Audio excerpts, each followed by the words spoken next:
by Springfield Police Superintendent Cheryl Clapprood, Springfield Police Department Captain Trent Duda, Assistant District Attorney Beth Humphrey Ferris, other members of the Springfield Police Department and members of my office, and members of Shana Price's family to my right. We're here this morning to ask members of the media and the public at large for your help in identifying the perpetrator in the homicide of Ms. Shana Price. Shana was 17 years old at the time of her murder. As I've said before, as District Attorney, along with my team, we do not forget victims of homicide.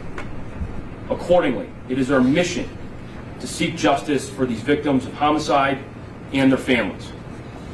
For the prosecutors, victim advocates, investigators, and me, this duty is deeply solemn and significant for us all. Recently, my Unresolved Cases Unit identified Shana's case as one that could be advanced by applying modern DNA testing along with additional investigative work. On December 26, 1990, Ms. Shana Price's body was discovered in Blunt Park in Springfield. Shana's remains were discovered at around 7 a.m. on December 26th, the day after Christmas, by Springfield Parks and Recreation Department foreman, who at the time was arriving for work. The Springfield Police Department arrived a short time later and commenced a homicide investigation as Shana appeared to have been beaten, strangled, and sexually assaulted. Her death would soon be ruled a homicide by the Office of the Chief Medical Examiner. Shana was specifically located just off the park's Roosevelt Avenue entrance near the park's field house. Police have learned after the fact that Shana was sighted in the Upper Hill and Bay Area neighborhoods of the city of Springfield in the evening hours of Christmas Day and the early morning hours of December 26, 1990, the morning on which she was found. Physical evidence recovered from the scene and Shana's body was sent to the Massachusetts State Police Crime Laboratory for testing and analysis. In fact, in July 2001, an unknown single-source male DNA profile was developed from the forensic evidence taken from Shana's body at autopsy. This DNA profile was uploaded and beginning in April 2003 was sent to state, local, and international DNA databases, including Interpol. Regrettably, to date, there has been no CODIS hit or comparative matches to the developed DNA profile. As such, I have recently authorized and have retained the services of Parabon Nanolabs, which utilizes cutting-edge DNA phenotyping technology, which provides law enforcement with the ability to generate leads and narrow down suspect lists. Phenotyping is a process of predicting physical appearance and ancestry from DNA evidence. Today, I am releasing composite sketches of Shana's suspected killer. The first sketch depicts the suspect at the age of 25 and a body mass index of 22. The second sketch depicts this same suspect at the age of 57 and a body mass index of 24. The distinguishable genetic characteristics identified by Parabon's genetic testing are a male, brown to light brown complexion, brown hazel eyes, black hair color, and 0 to few freckles. You can see the specifics on the screens. This person's ancestry has been predicted to be African admix, which may include African Caribbean, Latino Dominican Republic, or African American. Our purpose in releasing these composite sketches is to bring Shana's case into the public's consciousness once again, and to ask that anyone who may have information relating to her murder or whereabouts around that time to please come forward and speak with investigators who are working Shana's case. Today, I am announcing that we have established a dedicated tip line for Shana's case.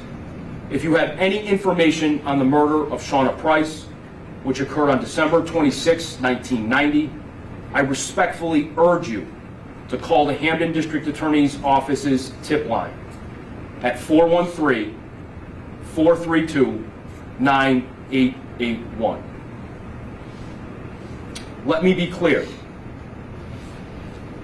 To the person responsible for Shana's murder, we have your DNA. We have your genetic characteristics. Justice is coming for you. Shana was a beloved mother, daughter, and sister. Her life was tragically cut short before she even reached the age of 18. Members of her family are here with us today. They have never forgotten her, and neither have we. To Shana's family and to other families who have lost a loved one to homicide, we do not forget. It is our mission to seek justice for you and your lost loved one. We stand with you in your grief. We share your loss, and we will be relentless in bringing those responsible to justice. Again, and in closing, if you have any information, any at all, on the murder of Shana Price, her whereabouts, or anything about her life leading to her death on December 26, 1990, please call the Hampden District Attorney's tip line at 413-432-9881. I thank you. Happy to take some questions.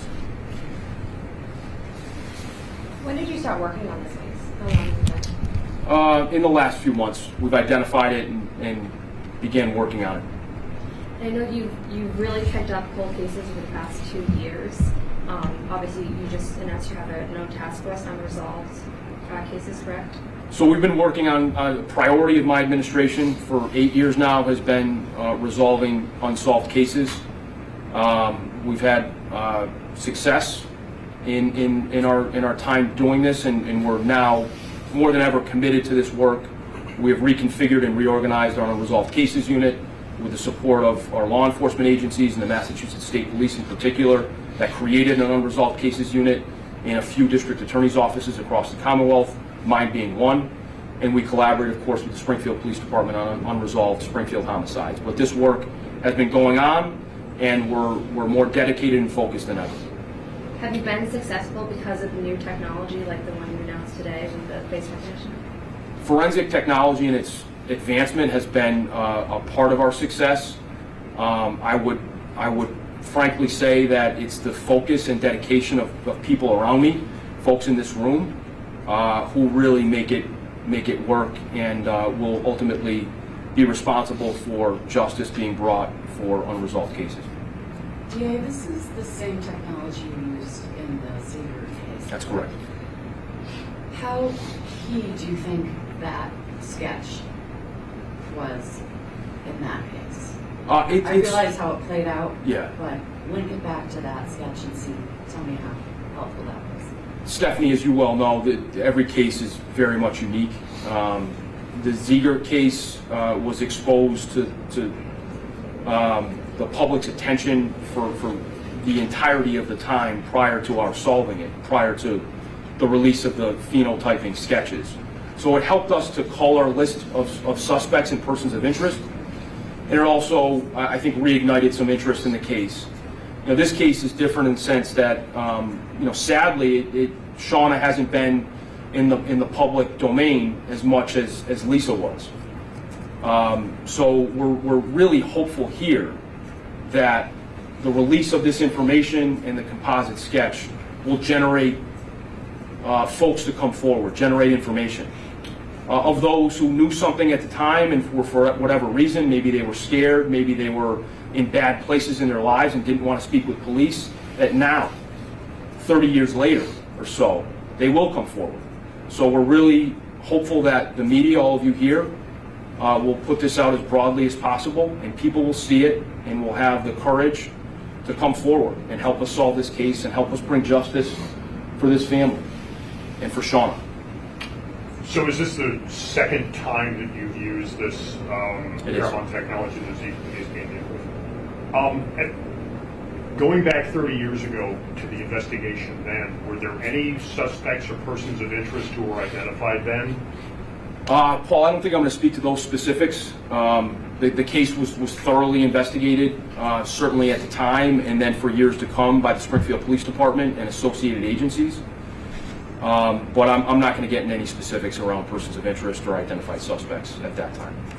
Along with that sketch, do you know anything about the potential suspect, whether they were from Springfield at the time? Do you know any other details that might help in public search or help for you? I do not. There's nothing that I can share. Really, the phenotyping and the composite sketch is scientific. It's clinical. It's not going to tell us where this person lived or the age of the person at the time. It gives us this demographic biological information based on that person's DNA sample that we were able to supply to Parabon. So the composite sketches are estimates. The person could have been much heavier or much skinnier. These are sort of general estimates that should give the public a sense of what this person looked like. But the science is around those unchangeable criteria relative to hair color, relative to eye color, relative to ethnic background, skin color. Those significant things, of course, are unchangeable and are part of our DNA. But some of the other things about the way one lived his life, we're not going to get from the phenotyping. And that's going to be a part of our investigation going forward. And again, we hope that the public can provide us with some of that. Any idea of how successful the phenotyping is as a whole? So phenotyping is a newer technology, but it's been used in other jurisdictions across the country and across the world. And it has been a significant part of solving cases in the past. I would encourage you, as part of your story, to look up Parabon. We're happy to provide that information. It's something that we were among the earliest law enforcement agencies to use in 2016 when we applied it to the Lisa Ziegert case. And as I mentioned just a moment ago, it was a significant piece for investigators, sort of behind the scenes. And we think it also was important to generate some information and again put it back in the public's consciousness in that case. So we found success with it, and it's been a significant part of successful investigations in other places as well. Any insight on that you can share on how the DNA of the suspect was removed from the crime scene? What was it? Was it a drop of blood, a hair? Can you shed some light on that? I'm not going to speak to those specifics right now. I don't think it's the appropriate time, and there's a possibility that could compromise the investigation and potentially a prosecution. But thank you. Anything else you can say about who Shana was before she was killed? She was a lot to a lot of people. You know, she was a young person. She was a girl. She was 17, but she was a mother. She was a beloved sister. She was born and raised in Springfield. And we're hopeful that we can bring justice for her and for her family. City, the family wants anything? I'll leave that to you. And if you all at this point want to come up, potentially maybe it'd be better if it were a one-on-one conversation. But I'll leave that up to the family. That's entirely their right, in my opinion, to say yes or no. Any other questions? Thank you. Thank you. Thank you. You're sending all this. Okay, great. Thank you.